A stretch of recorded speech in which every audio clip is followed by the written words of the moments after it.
ప్రభు నామంలో దేవుని ప్రజలందరికీ మరొక ప్రభుదిన శుభములు.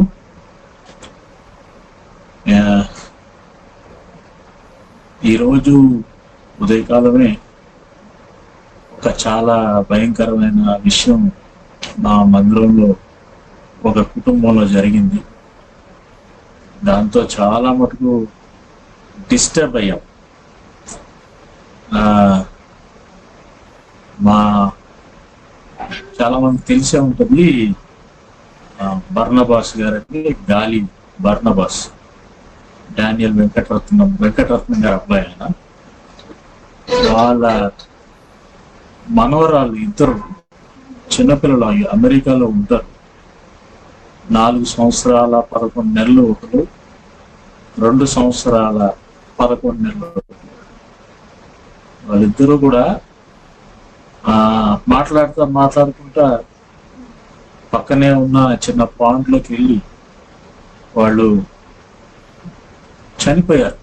అంటే వాళ్ళు పాండ్లోకి వెళ్ళిన సంగతి మరి వెరీ షార్ట్ టైంలోనే మదర్ నోటీస్ చేసింది. ఫాదర్ ఏమో ఇక్కడే ఉన్నాడు, మనకు హైదరాబాద్ లో. ఫాదర్ పెరాలసిస్ అని ఆయన చూసుకుంటున్నాడు. సో వాళ్ళు మెసేజ్ ఎప్పుడో మధ్యరాత్రి 1:30కి ఎప్పుడో పెట్టారు వాట్సాప్ లో, అందరూ ప్రార్థన చేయండి అని.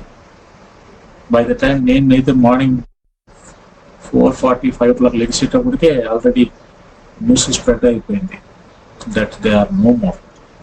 చిన్న చిల్డ్రన్. సో ఆ డిస్టర్బ్ లో ఉన్నాం యాక్చువల్లీ. కానీ నా మనసులో ఒక భారం ఉంది. ఒక విషయాన్ని మీ మధ్యలో నేర్చుకుంటూ వచ్చాను, అది మీతో పంచుకోవాలని.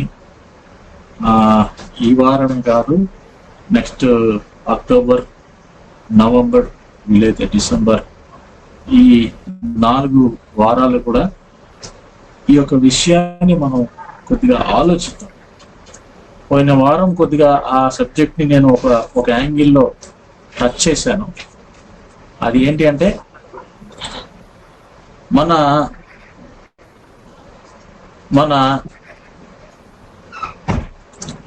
ఇదిగో లోక పాపములు మోసుకొని పోవు దేవుని గొర్రెపిల్ల అన్నప్పుడు ఎక్కడికి మోసుకొని వెళ్ళిపోతున్నాడు, ఏంటి, ఎక్కడికి, ఆ గొర్రెపిల్ల ఏంటి, ఆ గొర్రెపిల్లని ఎందుకు అట్లా మాట్లాడారు అనే విషయంకి వెళ్ళినప్పుడు ఒక విచిత్రమైన విషయం చూసాం. అది అజాజేల్ అనే ఆయన గురించి. అతను ఎవరు, అది కూడా కొద్దిగా షార్ట్ గా నేర్చుకున్నాం. అయితే ఈ వారంతో పాటు నెక్స్ట్ 3 వీక్స్ కూడా అసలు ఈ అన్సీన్ వరల్డ్, ఏదైతే మన కంటికి కనబడని ప్రపంచం ఉందో, అది మనకు ఏ విధంగా రిలేటెడ్, మన క్రిస్టియన్ ఫెయిత్ కి కానీ, మన క్రైస్తవ వొకేషన్ కి, లేకపోతే మనల్ని దేవుడు ఏ పిలుపుతో పిలిచాడో ఆ పిలుపుకి, ఆ యొక్క అన్సీన్ వరల్డ్ కి, మనకి కనబడని ప్రపంచానికి, కనబడని జీవులకు ఏంటి సంబంధం అసలు? చూడండి, ఒక మాట అంటాడు ఎవరు, పౌలు గారు ఏమంటాడు, ఎఫెసీయులకు రాసిన పత్రిక 6వ అధ్యాయం 10వ వచనం, మనం పోరాడినది శరీరులతో కాదు కానీ అంధకార సంబంధమైన ప్రధానులతోనూ అధికారులతోనూ, ప్రస్తుత అంధకార సంబంధమైన లోకనాథులతో పోరాడచ్చు. సో ఇది మనకి కనబడట్లేదు, ఇది కనబడని ప్రపంచం. ఇది అన్ఫార్చునేట్లీ నేను కూడా ఎక్కువగా కాన్సన్ట్రేట్ చేయలేదు ఈ యాంగిల్లో. అయితే ఈ మధ్యనే కొద్దిగా అసలు ఏంటి అనేది దీని గురించి వస్తుంటే చాలా చాలా అద్భుతమైన విషయాలు, చాలా బైబిల్లో మనకి వాటి పట్ల అవగాహన కలిగి ఉండాలి ప్రతి క్రైస్తవుడు. లేకపోతే మన యొక్క జీవితం యొక్క ఇంపార్టెన్స్ కూడా మనకి తెలియకుండా పోవచ్చు. అనేది నాకు అర్థమైంది. అందుకోసమే మీతో నేను ఏదైతే నేర్చుకుంటూ వస్తున్నానో అది మీతో కూడా పంచుకోవాలని ఆశిస్తున్నా. మొట్టమొదటిగా ఆ ఈ కీర్తన 82 ఎవరైనా కొద్దిగా గట్టిగా చదివితే నేను మాట్లాడతా. కీర్తన 82.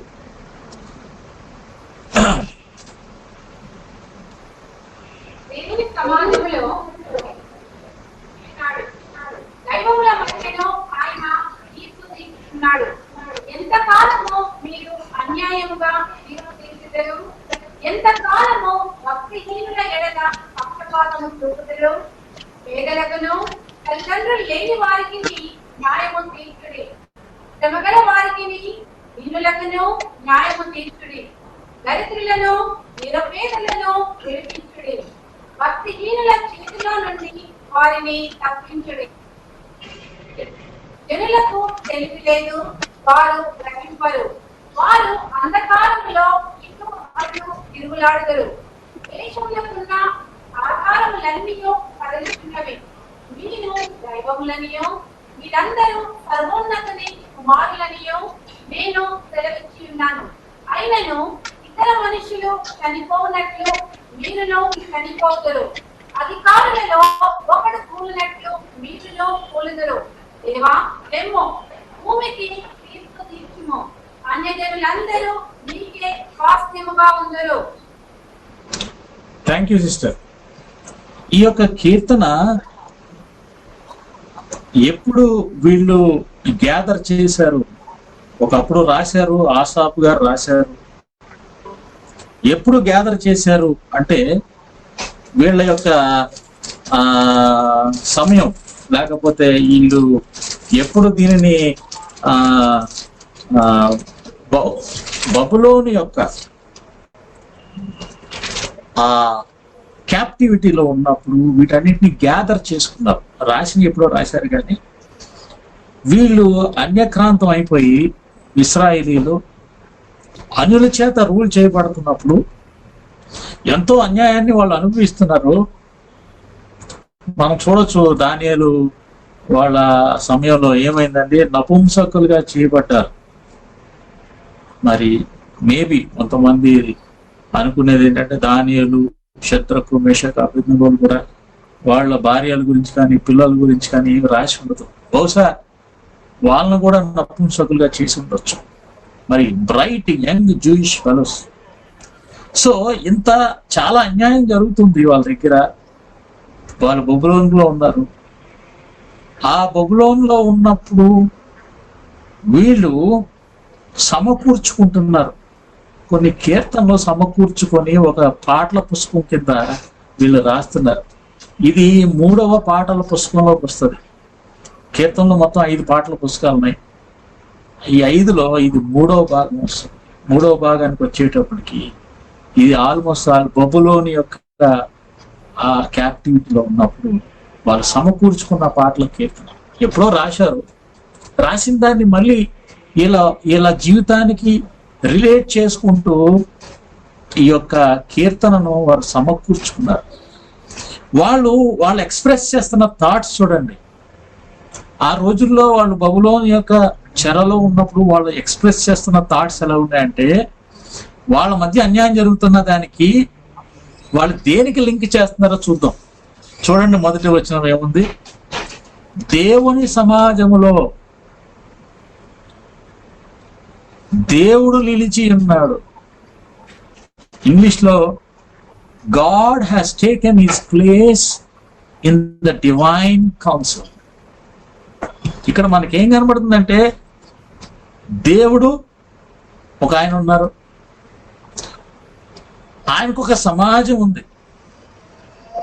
ఆ సమాజాన్ని ఏమన్నాడంటే దేవుని సమాజము అన్నాడు, డివైన్ కౌన్సిల్. అంటే అర్థం ఏంటంటే, ఒక రాజు చుట్టూరు లేకపోతే ఒక జడ్జి చుట్టూరు కూర్చున్న ఒక సమాజం లాగా. ఆయన నెక్స్ట్ లైన్ ఏముంది? దైవముల మధ్యను ఆయన తీర్పు తీర్చుచున్నాడు. ఆయన ఏం చేస్తున్నాడంటే ఆయన తీర్పరిగా, రాజుగా, లేకపోతే ఒక జడ్జి కింద వారి మధ్య కూర్చొని ఆయన డెసిషన్స్ ఇస్తున్నాడు. లేకపోతే వాళ్ళని అకౌంట్ అడుగుతున్నాడు. వాళ్ళు ఎలాంటి అకౌంట్ అడుగుతున్నాడు? ఎంతకాలము మీరు అన్యాయముగా తీర్పు తీర్చుదురు? ఎవరికి తీర్పు తీరుస్తున్నారు వీళ్ళు? ఎంతకాలము భక్తిహీనుల ఎడల పక్షపాతము చూపుదురు? పేదలకును తల్లిదండ్రులు లేని వారికి న్యాయము తీర్చుడి. ఎవరండి ఈ అన్యాయముగా తీర్పు పొందుతున్న వాళ్ళు ఎవరు? పక్షపాతముగా తీర్పు వాళ్ళ వైపు వస్తున్న వాళ్ళు ఎవరు? తల్లిదండ్రులు లేని వారు ఎవరు? పేదలెవరు? శ్రమ గల వారికి దీనులకును న్యాయము తీర్చుడి. దరిద్రులను నిరుపేదలను విడిపించుడి. ఇప్పుడు దేవుని యొక్క డివైన్ కౌన్సిల్లో ఒకవేళ ఏంజల్స్ గురించో లేకపోతే సాతానుకు సంబంధించిన వాళ్ళ గురించో ఇది ఏంటి వాళ్ళ మధ్య మీరు తీర్పు సరిగ్గా తీర్చట్లేదు అంటే అక్కడ దరిద్రులు ఉండే లేదు, నిరుపేదలు ఉండేది లేదు. సో అర్థం ఏమవుతుందంటే ఈ 2వ వచనం నుంచి చూడండి 4:5 క్లియర్ గా ఉంటది. దరిద్రులను నిరుపేదలను విడిపించుడి, భక్తిహీనుల చేతిలో నుండి వారిని తప్పించుడి, జనులకు తెలివి లేదు, దే హ్యావ్ నైదర్ అండర్స్టాండింగ్. జనులకు, ఇది మనుషులకు సంబంధించినట్టుగా ఉంటుంది. అంటే అర్థం ఏంటి? దేవుడు ఉన్నాడు, దేవుని చుట్టూరు ఒక డివైన్ కౌన్సిల్ ఉంది. ఆ కౌన్సిల్స్ ఎవరున్నారంట? గాడ్స్ ఉన్నారు, మిడిస్ట్ ఆఫ్ గాడ్స్. మీరు ఒకవేళ ఒరిజినల్ లాంగ్వేజ్ లో కనుక చూస్తే దేవునికి ఉపయోగించిన ఇలోహిం అనే మాటని కింద దైవములకు కూడా వాడారు. దైవముల మధ్యను ఆయన తీర్పు తీర్చుచున్నాడు. సో దీని అర్థం ఏంటంటే ఇలోహిం అనేది కేవలము దేవాది దేవుడికే వాడబడలేదు. బైబిల్లో చాలా చోట్ల వాడబడింది. అదే చూడండి కింద కూడా 6వ వచనం ఉంటుంది. మీరు దైవములనియు మీరందరూ సర్వోన్నతి కుమారులనియు నేనే సెలవిచ్చి ఉన్నాను. చూడండి, మీరు దైవములు. ఈ దైవములు అనే ఓడు కూడా ఇలోహిం అంటే అర్థం ఏంటి? ఇలోహిం లేకపోతే దేవుడు. ఏదైతే ఇది దేవుడికే అని అనుకున్నారో బైబిల్లో దేవుడికే వాడలేదు, దేవతలకు కూడా వాడబడిన మాట అది ఇలోహిం అనే మాట.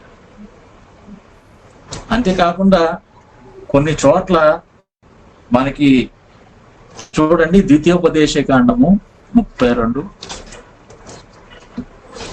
ద్వితీయోపదేశకాండము 32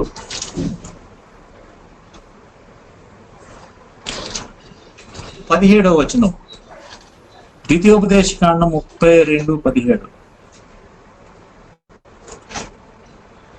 వారు దైవత్వము లేని దయ్యములకు, తామెరుగని దేవతలకు, కొత్తగా పుట్టిన దేవతలకు, తమ పితరులు భయపడని దేవతలకు బలి అర్పించిరి. చూడండి, ఇక్కడ ఎక్కడెక్కడైతే దేవతలు అన్నారో అక్కడంతా కూడా ఎవరి గురించి మాట్లాడతాడంటే పైనున్న దెయ్యాల గురించి మాట్లాడతాడు. డిమన్స్ అంటారు. They sacrifice to demons that were no gods. To gods they have never known, to new gods that had come recently. ఈ డీమన్స్ కి పర్యాయ పదాలు గాడ్స్ కింద వాడిన మాటలన్నీ కూడా ఇలోహిం అనే మాట మాట్లాడారు. అంటే ఇలోహిం అనే మాటని డెమన్స్ కి కూడా వీళ్ళు ఆపాదిస్తూ రాశారు ఒరిజినల్ లాంగ్వేజ్ లో. ఓన్లీ యెహోవా దేవుడికి లేకపోతే దేవాది దేవుడికే వాడలేదు. ఇంకొకటి చూడొచ్చు. చూడండి, మొదటి సమూయేలు 28వ అధ్యాయంలో మన సౌలు గారు ఆ సోదె చెప్పే ఆవిడ దగ్గరికి వెళ్ళి అడుగుతాడు, నాకు ఎవరు కావాలంటే నాకు ఎవరు సమూయేలు గారు కావాలి. అప్పుడు ఆయన ఏమంటాడు, ఆమె ఏమంటారు చూడండి 1 సమూయేలు 28లో 13వ వచనం. రాజు, నీవు భయపడవద్దు, నీకు ఏమి కనబడినదని ఆమెను అడుగుగా, ఆమె దేవతలలో ఒకడు భూమిలో నుండి పైకి వచ్చుట నేను చూచుచున్నాను. ఎవరైనా చనిపోయిన సమూయేలు గారు. అంటే చనిపోయి డెడ్ అయ్యి స్పిరిట్ బీయింగ్ లో ఉన్న మానవులకు కూడా ఈ ఈలోహిం అనే మాటను వాళ్ళు వాడుతూ వచ్చారు. సో మనం జాగ్రత్తగా బైబిల్ అంతా అబ్జర్వ్ చేసుకుంటా వస్తే ఈ ఈలోహిం అనే మాట దేవుని యొక్క యాట్రిబ్యూటో లేకపోతే దేవుని యొక్క క్యారెక్టరో చెప్పేది కాదు, కానీ ఒక స్పిరిట్ వరల్డ్ లో, మనకి కనబడని వరల్డ్ లో ఉంటున్న బీయింగ్స్ అందరికీ కూడా వాడుతూ వచ్చిన మాటగా కనబడుతుంది ఈలోహిం అనేది. సో ఇక్కడ సామ్లో కూడా వాళ్ళు అదే చేస్తున్నారు. ఈ కీర్తన 82లో కూడా అక్కడ ఏమంటాడంటే, దేవుడు అన్యాయంగా ఈ దేవతలంతా కూడా తీర్పు తీరుస్తున్నారు. ఎట్లాంటి తీర్పు తీరుస్తున్నారంట? Give justice to the weak and the fatherless. పేదలకును తల్లిదండ్రులు లేని వారికి న్యాయం ఇవ్వట్లేదు వాళ్ళు. శ్రమ గల వారికి దీనిలకు న్యాయం తీర్చట్లేదు. దరిద్రులను నిరుపేదలు విడిపించట్లేదు. భక్తిహీనుల చేతుల నుండి వారిని తప్పించట్లేదు. మన అన్ని కూడా జాగ్రత్తగా అబ్జర్వ్ చేస్తే ప్రపంచంలో ఆ టైంలోనే కాదు, ఇప్పుడు కూడా అదే జరుగుతుంది. అంటే మనకు తెలియకుండానే మన ప్రపంచం అంతా కూడా it is governed, it is ruled by a spirit. ఒక స్పిరిట్ వరల్డ్, మనకు కనబడని వరల్డ్ తోటి ఈ ప్రపంచం అంతా అన్యాయముతో నిండుపడుతూ వచ్చింది. దానిని ఆ రోజుల్లో బబులోన్లో ఉన్న వాళ్ళు గ్రహించి, వాళ్ళు అప్పట్లో అంతకు ముందు ఆసాపు గారు రాసిన దాన్ని వారికి ఆపాదించుకుంటూ ఈ కీర్తన రాస్తున్నారు.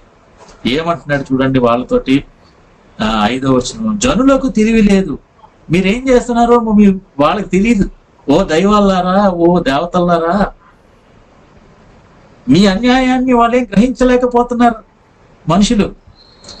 వారు అంధకారంలో అటు ఇటు తిరుగుతున్నారు. ఏంటి, ఎక్కడి నుంచి వస్తుంది ఈ అన్యాయం? ఎంత దరిద్రము,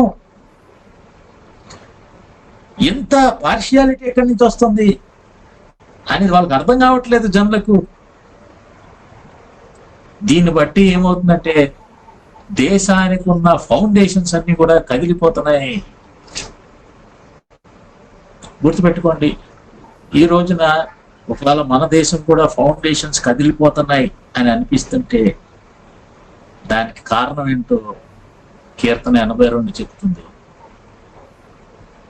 ఈ దేశము ఎవరి చేత కనబడని స్పిరిట్లు, ఎట్లాంటి స్పిరిట్ చేత ఈ దేశము ఏలబడుతూ ఉంది?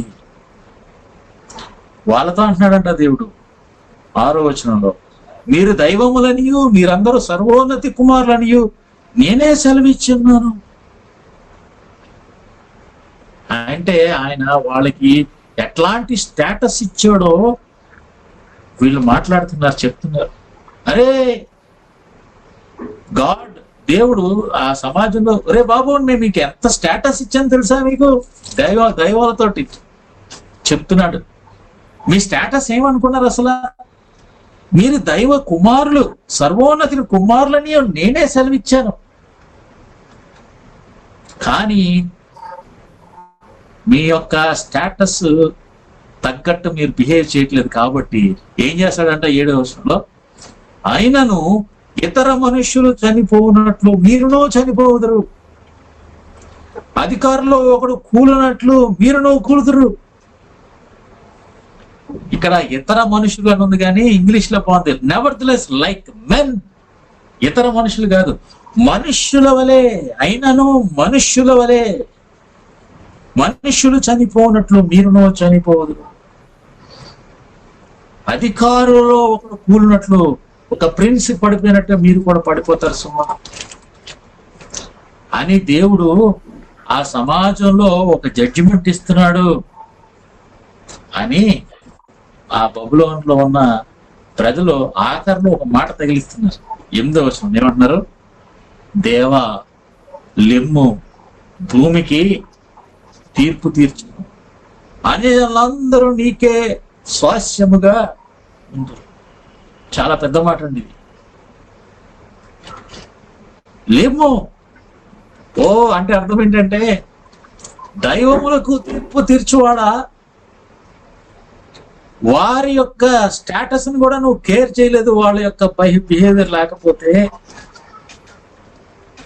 ఇప్పుడు మా పరిస్థితి చూడనాయనా, మేమెంత దౌర్భాగ్యం అయిపోయాము.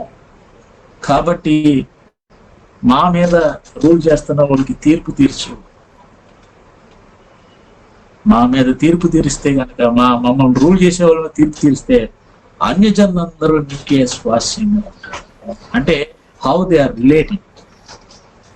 ఈ కీర్తన మనకేం చెప్తుందంటే, దేవుని చుట్టూ ఒక కౌన్సిల్ ఉంది. ఆయన కొంతమందికి కొన్ని బాధ్యతలు ఇచ్చాడు కౌన్సిల్లో. వాళ్ళందరూ స్పిరిట్ బీయింగ్స్, వాళ్ళందరూ ప్రపంచంలో డైరెక్ట్ గా ఫిజికల్ ఇన్వాల్వ్ అవుతున్నారు. మన యొక్క అఫైర్స్ లో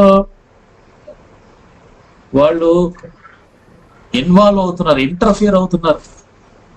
ప్రతి జడ్జిమెంట్ డెసిషన్స్ వాళ్ళు తీసుకుంటున్నారు. కొన్ని ఆ డెసిషన్స్ బట్టి దేవుడు వాళ్ళకి తీర్పు తీరుస్తున్నాడు. ఏంటండి ఇలాగుంది అని అనుకుంటొచ్చాము, ఇది సత్యము, బైబిల్ చెప్తుంది. చూడండి ఇంకొక మాట, కీర్తన 89:5-7 వచనాలు. కీర్తన 89:5-7 వచనాలు చూడండి. యెహోవా ఆకాశ వైశాల్యము నీ ఆశ్చర్య కార్యములను స్తుతించుచున్నది. పరిశుద్ధ దూతల సమాజములో నీ విశ్వాస్యతను బట్టి నీకు స్తుతులు కలుగుచును. చూసారా, అక్కడ ఒక సమాజం ఉంది, పరిశుద్ధ దూతల సమాజం ఉంది. ఇందాక మనం చూసిన డివైన్ కౌన్సిల్ ఒకటి, దైవముల సమాజం ఒకటి ఉంది. ఆ మాటతో అంటాడు 6వ వచనంలో, వింటను అంటే పైన, యెహోవాకు సాటి అయిన వాడెవడు, దైవపుత్రులలో యెహోవా వంటి వాడెవడు. చూసారండి, ఆయన ఒక్కడే. ఈ దైవములందరూ ఉన్నారు కానీ వీళ్ళందరిలోనూ ఆయన ఒక్కడే విభిన్నమైన వాడు. వాళ్ళకి ఆయనకి ఏ విధమైన పోలిక లేదు. వీళ్ళందరిపైన మహాత్యము కలిగిన వాడు, వీళ్ళందరిపైన ఉన్నతుడు, ఆయన వంటి వాడు లేడు. అంటే అర్థం ఏంటంటే, ఆయనకి వీనికి ఒక డిస్టింక్షన్, ఒక గ్యాప్ ఉంది. It cannot be filled.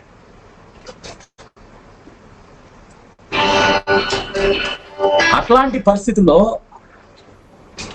పరిశుద్ధుల సభలో ఆయన మిక్కిలి భీకరుడు, తన చుట్టూనున్న వారికి అందరికంటే భయంకరుడు.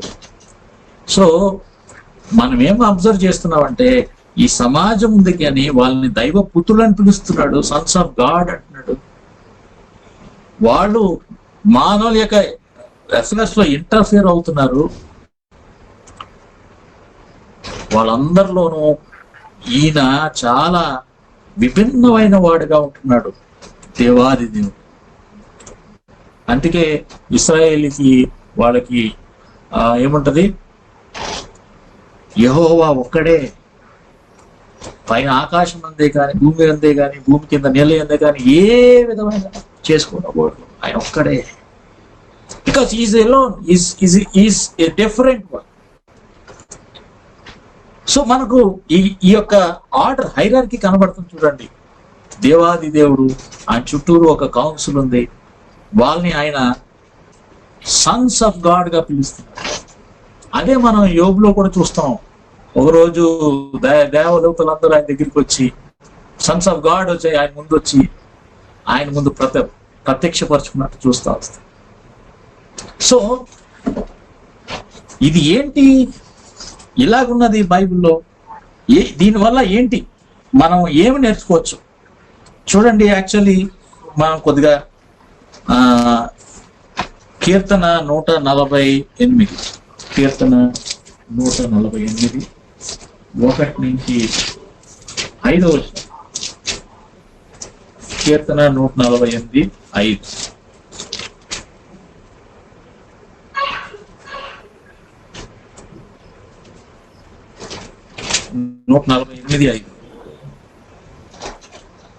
చూడండి 41 నుంచి చదివితే 1 నుంచి అయితే, యెహోవాను స్తుతించుడి ఆకాశవాసులారా.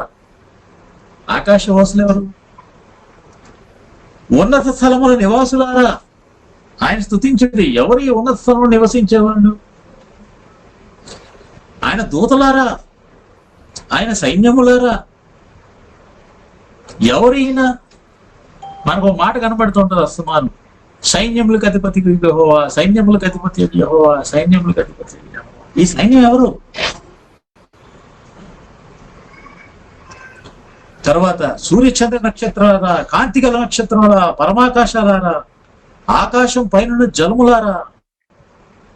5వ వచనం, ఆయన ఆజ్ఞయవగా అవి అన్నీ పుట్టెను, అవి యెహోవా నామం స్తుతించును గాక. సో ఈ కీర్తన చెప్తుందంటే ఈ ఆకాశవాసులు కానీ ఉన్నత స్థలం నివాసులు కానీ వీళ్ళందరూ కూడా ఎవరి చేత సృష్టింపబడ్డారంటే యెహోవా చేత సృష్టింపబడిన వారు. సో ఈ అన్సీన్ వరల్డ్ లో ఉన్న ఈ రియాలిటీ ఏదైతే ఉందో వీళ్ళందరూ ఎవరంటే దేవుని చేత సృష్టింపబడిన వారు. వాళ్ళ యొక్క పని ఏంటి, వాళ్ళు చేసేది ఏంటి, అసలు వాళ్ళు చేయాల్సింది ఏంటి అని చూస్తే మనకి అబ్జర్వ్ చేస్తే చూడండి, దానియేలు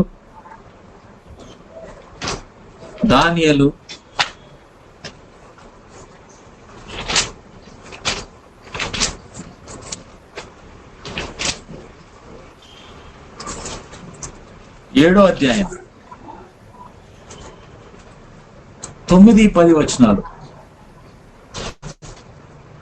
ఇక సింహాసనములను వేయుట చూచితిని, మహావృద్ధుడు ఒకడు కూర్చుండెను. ఆయన వస్త్రము హిమము వలె ధవళముగాను, ఆయన తల వెంట్రుకలు శుద్ధమైన గొర్రె బొచ్చ వలె తెల్లగాను ఉండెను. ఆయన సింహాసనము అగ్ని జ్వాలల వలె మండుచుండెను, దాని చక్రము అగ్ని వలె ఉండెను. అగ్ని వంటి ప్రవాహము ఆయన వద్ద నుండి ప్రవహించుచుండెను. వేవేల కొలది ఆయనకు పరిచారకులుండిరి. కోట్ల కొలది మనుష్యులు ఆయన ఎదుట నిలిచిరి. ఇక్కడ మనుషులను ఉందండి, ఒరిజినల్ లాంగ్వేజ్ లో మనుషులు ఉండదు. తీర్పు తీర్చుటకై గ్రంథములు తెరవబడెను. వీళ్ళందరూ ఆయన కొరకు సేవ చేయడానికి, ఆయన తరపున ఉండడానికి వీళ్ళు సృష్టింపబడినవారు. కాబట్టి వాళ్ళు చేసేది ఏంటి, వాళ్ళు ఏం చేస్తారో కీర్తన 29లో ఉంటుంది చూడండి. కీర్తన 29 మొదటి వచనం. ఈ దైవములు ఎవరు? దైవపుత్రులారా యెహోవాకు ఆరోపించుడి, ప్రభావ మహాత్యములను యెహోవాకు ఆరోపించుడి. వాళ్ళందరూ ఆయన వర్షిప్ చేయాలి. ఆయన సృష్టించుకున్నాడు వాళ్ళందరినీ, వాళ్ళు ఆయనను ఏం చేయాలి? ఆరాధించాలి. అంతేకాకుండా వాళ్ళతో సమానమైన వాడు కాదు ఈయన, వాళ్ళందరికంటే ఆరాధనకు యోగ్యుడు. అట్లాంటి దేవుడు. అందుకే చూడండి వాళ్ళు చాలా క్లారిఫైగా చెప్పుకోరు. 136 కీర్తన 136 కీర్తన 136 2వ వచనం. కీర్తన 136 2వ వచనం. దేవదేవునికి కృతజ్ఞతాస్తుతులు చేయండి. వాళ్ళందరికంటే గొప్పవాడు ఆయన, మామూలుడు కాదు. తర్వాత సో వీళ్ళందరూ ఏంటి? ఇప్పుడు ఆయన సృష్టించుకున్నాడు, ఆయన ఆరాధిస్తున్నారు, ఆయన కౌన్సిల్లో ఉంటున్నారు. వాళ్ళ యొక్క పని ఏంటి మనం అబ్జర్వ్ చేయొచ్చు. అక్కడ ఒక మాట రాశాడు, మన 82వ కీర్తన చూసాం. ఏంటది? మీరు దైవములనియు మీరు సర్వోన్నతిని కుమారులనియు నేనే సెలవిచ్చి ఉన్నాను అంటున్నాడు. వాళ్ళకి ఏమని సెలవిచ్చాడంట? మీరు సర్వోన్నతిని కుమారులు. అంటే దాని అర్థం ఏంటంటే దేవుడికి ఒక డివైన్ ఫ్యామిలీ ఉంది. ఒక అదృశ్యమైన మనకి కనబడని స్పిరిట్ వరల్డ్ లో ఆయనకు ఒక ఫ్యామిలీ ఉంది, నా కుమారుడు అని చెప్పుకునేవాడు. కుమారులుగా వాళ్ళ యొక్క పని ఏంటంటే తండ్రి యొక్క పనిని ఏ విధంగా కుమారులు, తండ్రిని బట్టి కుమారులు పరిపాలన చేసేవాళ్ళు, రాజుకి తన కుమారులు ఏ విధంగా రూల్ చేస్తారో, కోవర్కర్స్ గా ఉంటారు, రూల్ చేస్తారో, అంటే దేవునికి ఒక అదృశ్యమైన ఒక డివైన్ ఫ్యామిలీ ఉంది. ఆ ఫ్యామిలీ ఆయనతో పాటు ఆ రూల్లో పార్టిసిపేట్ చేస్తూ ఉంది. ఇది మనం క్లియర్ గా 82వ కీర్తనలో మనం చూస్తూ వస్తున్నాం.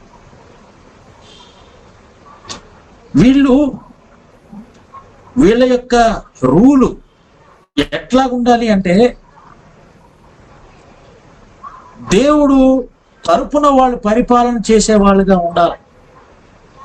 అందుకే వాళ్ళు ఆ పరిపాలన చేయట్లేదు కాబట్టి 82వ కీర్తనలో వాళ్ళకి తీర్పు తీరుస్తున్నాడు. మీరు మనుషుల వలె చచ్చిపోతారు, మీరు నేను మామూలుగా వదిలిపెట్టిన మిమ్మల్ని అన్నట్టుగా ఉంది.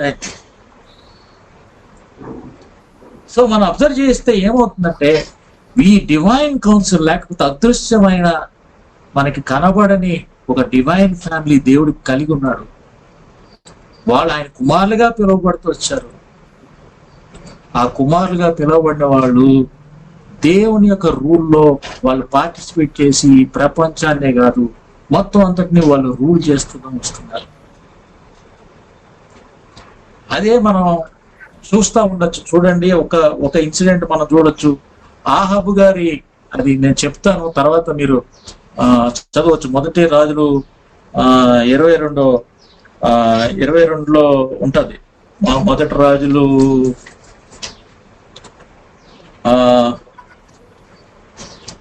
ఆహాబు గారు ఏ విధంగా చంపబడాలి అని అడుగుతున్నప్పుడు దేవుడు ఆయన చుట్టూరు స్పిరిట్స్ అందరు గ్యాదర్ అవుతారు. మికాయా ఆ ప్రవక్త చూస్తాడు. చూసి నేను చూశాను, దేవుడు ఆయన సమాజంలో ఉన్నప్పుడు స్పిరిట్స్ అందరూ వచ్చారు. దేవుడు అప్పుడప్పుడు ఒక మాట అడిగాడట, ఆహాబు చనిపోవాలి, ఎవరు ఏం చేస్తారు, అతను యుద్ధంలో వెళ్ళి చనిపోవాలి, ఏం చేయాలంటే ఒక స్పిరిట్ వచ్చి నేను అబద్ధాలు చెప్పే స్పిరిట్ గా వెళ్ళి అందరి ప్రవక్తల నోట్లో నేను ఉంటాను అంటే అప్పుడు దేవుడు అంటాడు, go head, you will prevail అంటాడు. అంటే అర్థం ఏంటంటే ఈ సమాజములో, ఈ దైవముల మధ్య సమాజంలో దేవుడు ఆయన తీర్పు చెప్తున్నాడు, అతను చచ్చిపోవాలి అని చెప్తున్నాడు. ఏ విధంగా ఎగ్జిక్యూట్ చేయాలో వాళ్ళు మెథడాలజీ చెప్తున్నారు. వెళ్ళి ఆ విధంగానే అబద్ధాలు చెప్పిన ప్రవక్తల చేత నమ్మి ఆహాబు నాశనం అవుతాడు. సో ఇదేంటంటే they participate in the divine rule. దేవుడి యొక్క పరిపాలనలో వాళ్ళు కూడా భాగస్తులుగా ఉంటున్నారు. అయితే ఇది మనకి సంబంధించింది ఏంటి చూడండి. ఇప్పుడు మన స్టోరీకి వస్తాం. ఆదికాండం 1వ అధ్యాయం 26వ వచనం. ఆదికాండము 1వ అధ్యాయం 26వ వచనం చూడండి ఏమంటున్నాడు. దేవుడు మన స్వరూపమందు మన పోలిక చొప్పున నరులను చేయుదము. ఇక్కడ మన అన్న మాటని మనం చాలా సీరియస్ గా తీసుకోవాలి. ఎందుకంటే చాలా కాలం ఇది ఒక దేవుడు త్రిత్వంలో మాట్లాడుతున్నాడు, తండ్రి కుమార పరిశుద్ధాత్మల మధ్యలో ఈ యొక్క డిస్కషన్ జరుగుతుంది అనే దానిని చాలా కాలం చర్చ్ చెప్తూ వచ్చింది. అయితే ఈ ఎలోహీం అనే మాటను కేవలం ప్లూరల్ లేకపోతే సింగులర్ కాకుండా బహువచనంగా మాట్లాడుతున్నారు కాబట్టి ఇది త్రిత్వంగా చెప్తుందేమో అన్న ఉద్దేశంతో త్రిత్వంలో వాళ్ళు మాట్లాడుకుంటున్నారు. లేకపోతే ఆ త్రిత్వంలో దేవాది దేవుడు మరి మిగిలిన ఇద్దరికి చెప్తున్నాడు, మనం తయారు చేద్దాం కదా అని. ఒకవేళ అదే నిజమైతే కనుక దేవుడు అనే కాన్సెప్టే ఫెయిల్ అయిపోతుంది. ఎందుకంటే దేవుడు తండ్రిగా కుమారుడికి పరిశుద్ధాత్ముడికి చెప్పాల్సిన అవసరం లేదు. ఆయన మనసులో ఏముందో వాళ్ళకి కూడా తెలియాలి. సో ఈ మనము అనే మాటకి సంబంధించి మనం జాగ్రత్తగా అబ్జర్వ్ చేస్తే యోబులో మనకు దొరుకుతారు ఛాన్స్. యోబులో దానికి ఒక సమాధానం దొరుకుతుంది. యోబులో 38లో ఒక మాట అంటాడు చూడండి. యోబు 38లో యోబుని దేవుడు ప్రశ్నిస్తున్నాడు. 4వ వచనంలో ఏమంటున్నాడు? నేను భూమికి పునాదులు వేసినప్పుడు నీవెక్కడ నుండివి? నీకు వివేకము కలిగి ఉన్నడలా చెప్పుము. నీకు తెలిసినడలా దానికి పరిమాణమును నియమించిన వాడెవడో చెప్పుము. భూమికి పరిమాణం మెజర్ ఎవరు క్యాలిక్యులేట్ చెప్పు. దాని మీద పరిమాణపు కొల వేసిన వాడెవడో చెప్పుము. దాని స్తంభముల పాదులు దేనితో కట్టబడినవో చెప్పుము. 7వ వచనం ఇంపార్టెంట్. ఉదయ నక్షత్రములు ఏకముగా కూడి పాడినప్పుడు దేవదూతలందరూ ఆనందించి జయధ్వనులు చేసినప్పుడు దాని మూలరాతిని వేసిన వాడు ఎవరు?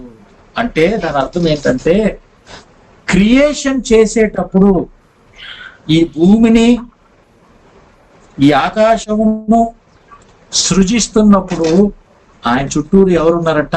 Sons of God. ఏదైతే ఈ దైవములు ఉన్నాయో, ఆయన ముందుగా సృష్టించుకున్న దైవములు ఉన్నాయో, లేకపోతే దేవుని పుత్రులాగా దైవపుత్రులు అనబడిన వారు ఉన్నారు. వాళ్ళకే తెలియదు ఆయన సృష్టించాలి అనుకుంటున్నట్టు, ఒక మానవుని సృష్టించాలి అనుకుంటున్నట్టు వాళ్ళకి తెలియదు. సో ఈ ఆదికాండం 1:26 ఆ ఈలోహిం అనే మాట కేవలం దేవుడికే వాడబడలేదని ఇందాకే చూసుకున్నాం బైబిల్లో. చనిపోయిన మనుషులకు, అంటే స్పిరిట్ వరల్డ్ లో ఉన్న మనుషులకు, చచ్చిపోయిన వాళ్ళకి, దెయ్యాలకి కూడా ఈలోహిం అనే వాడబడింది. ఈ ఈలోహిం అనేది జనరల్ టర్మ్ ఏంటంటే నాన్ ఫిజికల్ ఎంటిటీస్ లేకపోతే డిసెంబాడీడ్ స్పిరిట్స్ ఏమైతున్నాయి వాటన్నిటికీ కూడా బైబిల్లో ఈలోహిం అనే మాట దేవుళ్ళు అని పిలువబడింది. సో ఇక్కడ ఏమంటున్నాడంటే 26వ వచనంలో దేవుడు ఈ కౌన్సిల్ తోటి, ఆయన సృష్టింపబడిన సృష్టితోటి ఒక మాట అంటున్నాడు. ఏమంటున్నాడు? మన స్వరూపమందు మన పోలిక చొప్పున నరులను చేయుదము. ఈ 26, 27 చాలా ఇంపార్టెంట్, బైబిల్ అంతటికి ఇంపార్టెంట్ అండ్ వర్సెస్. ఇది ఆ దైవముల యొక్క రోల్ ఏంటి, మన యొక్క రోల్ ఏంటి అనేది క్లియర్ గా స్పెసిఫై చేస్తున్న ఈ 2 వచనాలు ఏంటండి? దేవుడు ఏమన్నాడంట ఆ యొక్క కౌన్సిల్లో, మన స్వరూపం ముందు మన పోలిక చొప్పున నరులను చేదము. వారు సముద్రపు చేప. ఇక్కడ మన పోలిక అంటే అర్థం ఏంటి? మనం అబ్జర్వ్ చేయాలి. ఇందాక మనం చూసుకున్న వాక్యాల్లో ఏముందంటే దేవతలందరిపైన మహాత్యం కలిగిన మహారాజు, ఆయనకి వీళ్ళకి ఏ విధంగా పొంతం లేదు, ఆయన డిఫరెంట్ అని అన్నాం కదా. కానీ there is one common element. దేవాది దేవుడికి ఆయన సృష్టించుకున్న కనబడని దైవములుగా పిలువబడుతున్న, కనబడని సన్స్ ఆఫ్ గాడ్ గా ఉన్న అన్సీన్ స్పిరిట్స్ కి మధ్యలో ఒక కామన్ ఉంది.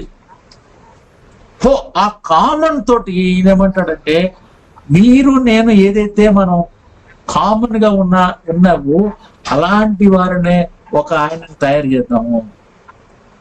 చేయాలనుకుంటున్నాను నేను. చూడండి కింద మనం చూస్తే ఏమవుతుందంటే, మనం 27వ వచనంలో ఏముంది?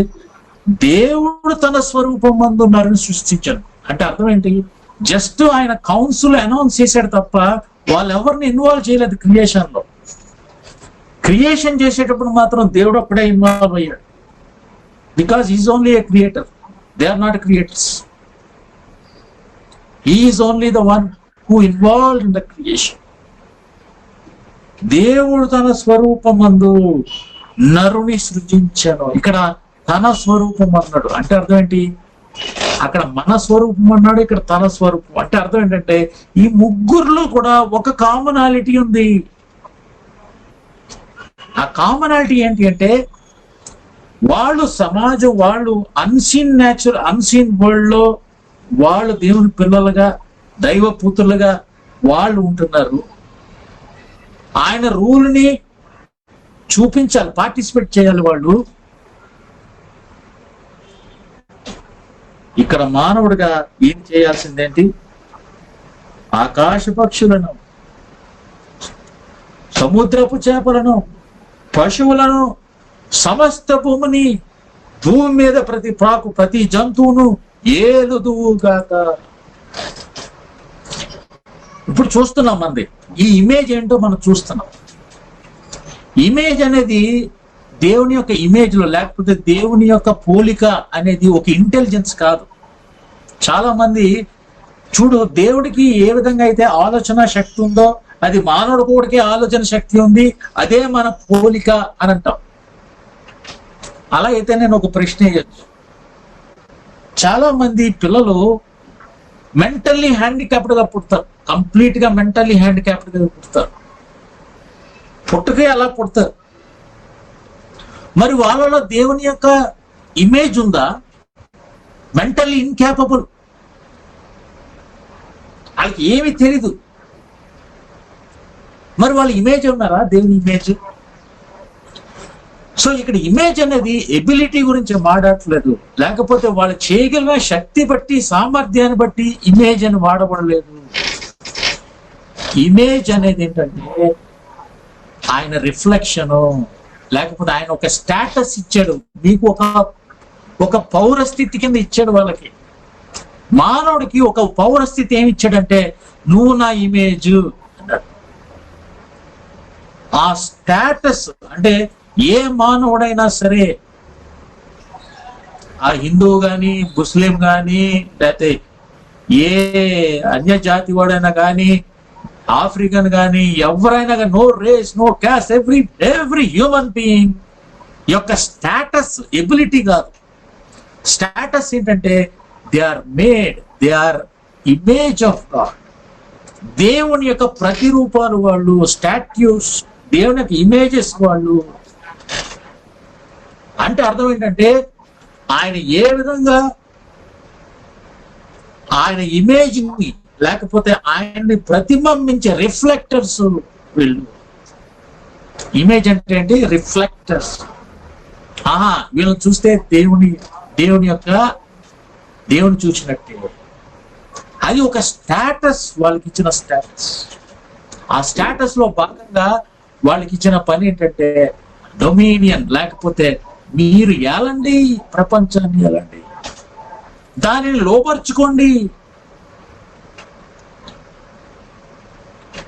అంటే ఇప్పుడు ఏమర్థమవుతుందంటే దేవునికి ఒక అన్సీన్ స్పిరిచువల్ ఫ్యామిలీ ఒకటి ఉంది, సీన్ ఫిజికల్లీ కనబడుతున్న ఒక ఫ్యామిలీ ఉంది. ఆ ఫ్యామిలీ అంతట్లో కూడా మనం ఇన్వాల్వ్ అయి ఉన్నాం. ఫిజికల్ గా కనబడుతున్న ఫ్యామిలీలో మనుషులుగా మనం ఇన్వాల్వ్ అయి ఉన్నాం. అన్సీన్ ఫ్యామిలీ ఎవరున్నారంటే ఆ దైవములు వాళ్ళు ఉన్నారు. ఇప్పుడు వీళ్ళ యొక్క పని ఏంటంటే దేవుని యొక్క రూల్ ని ఈ సృష్టి అంతటి మీద వాళ్ళు తీసుకొచ్చి రూల్ చేయాల్సిన విధంగా దేవుడు కోరినట్టు రూల్ చేయాల్సిన ఇమేజెస్ గా వీళ్ళున్నారు. వీళ్ళిద్దరు యొక్క పరిస్థితి. అందుకే అవర్ ఇమేజ్ అన్నాడు, నా ఇమేజ్ లో తీస్తున్నాను అంటున్నాడు. They are to rule, we are to rule. చూసారా మన యొక్క అంటే how important in God's whole plan మానవుడి యొక్క జీవితం. సో ఈ యొక్క ఇమేజ్ బేరింగ్ రోల్లో, లేకపోతే ఈ ఆయన యొక్క రూపాన్ని దాల్చిన, ఆయన స్వరూపం కలిగిన మానవులుగా మన యొక్క బాధ్యత, మన యొక్క స్టేటస్ చాలా పవిత్రమైంది. అందుకే సాంక్టిఫైడ్ ఎవ్రీ హ్యూమన్. అందుకే నరహత్య అంటే చాలా డేంజరస్. ఎందుకంటే మన ఇమేజ్ దేవుని యొక్క ఇమేజ్. దేవుని యొక్క ఇమేజ్ లో ఉన్నవాడిని ముట్టుకోవడానికి వీల్లేదు ఎవడు కూడా. ఆయన రిఫ్లెక్టర్స్. కాబట్టి నరహత్య క్యాపిటల్ పనిష్మెంట్ ఎక్కడికి వెళ్ళినా సరే. సో వీళ్ళు ఆయన తరపున రూల్ చేయాల్సిన వాళ్ళు. వీళ్ళందరూ ఎట్లాంటి రూల్ చేయాలి అంటే చూడండి ఏముంది అక్కడ 28వ వచనం. దేవుడు వారిని ఆశీర్వదించే ఎట్లనగా మీరు ఫలించి అభివృద్ధి పొంది విస్తరించి భూమిని నిండించి దాన్ని లోపరుచుకొనడి. గుర్తుపెట్టుకోండి, దేవుడు వాళ్ళని సృష్టించి ఏదెన్లో పెట్టాడు. ఆ ఏదెనుని దేవుని యొక్క వాక్యం ఏం చెప్తుందంటే ఎజేకియల్ 28లో దేవుని యొక్క తోట అని ఉంటుంది. మనం ఏమనుకుంటామంటే ఏదనంటే ఆదాము అవ్వ ఉంటున్న హోమ్ అనుకుంటాం, వాళ్ళ ఇల్లు అనుకుంటాం. కాదు, ఈదేన్ అనేది యాక్చువల్లీ దేవుడు నివాస స్థలంగా చెప్పబడుతుంది ఎజేకియల్ 28లో. It is called as mountain, holy mountain of God 31లో, ఎజేకియల్ 31లో. 28లోనేమో ఆయన యొక్క పూల తోట. అంటే దేవుడు స్వయంగా ఆ యొక్క ఈడెన్ లో నివాసం ఉంటున్నాడు.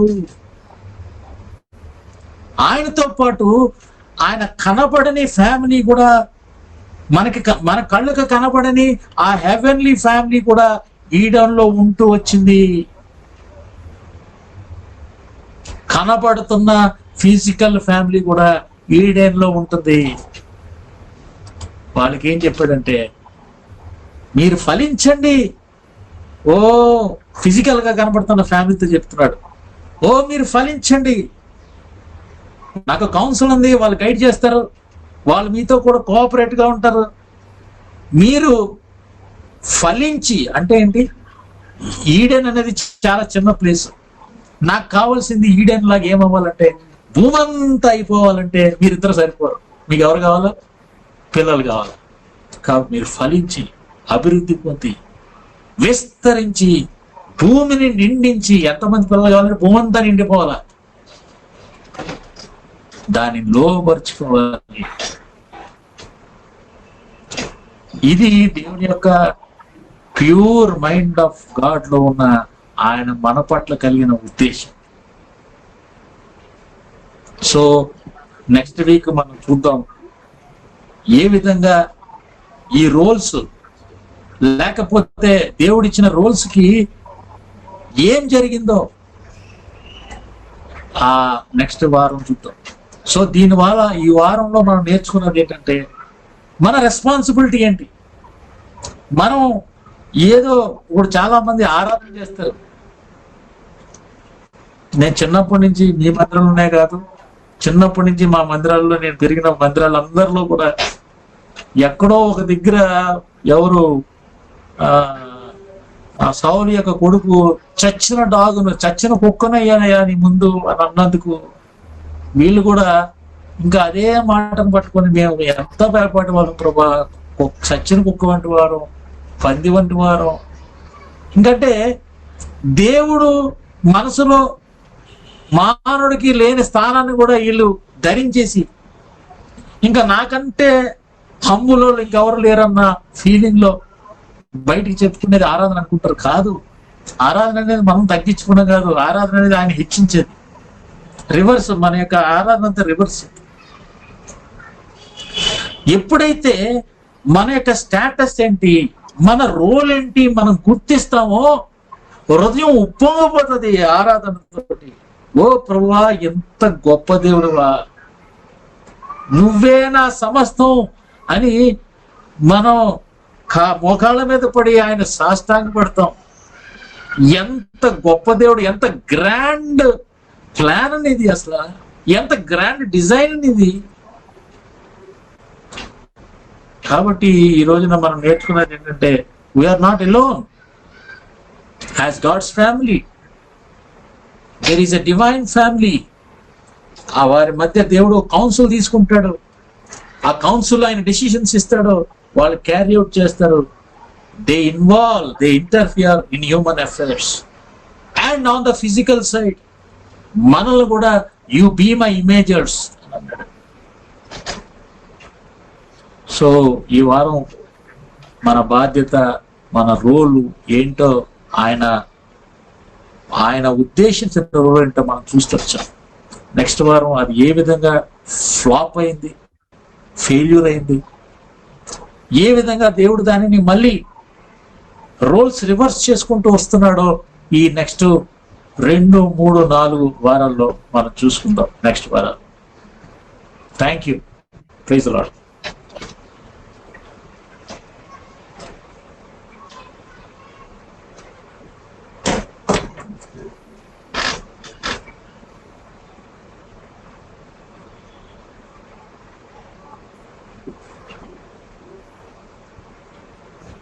Thank you, brother.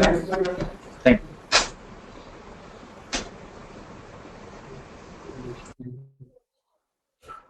సో దేవుని స్వరూపం గురించి విన్నారు కదా. సో మనమంతా ఎవరి స్వరూపంలో ఉన్నాం? దేవుని స్వరూపంలో.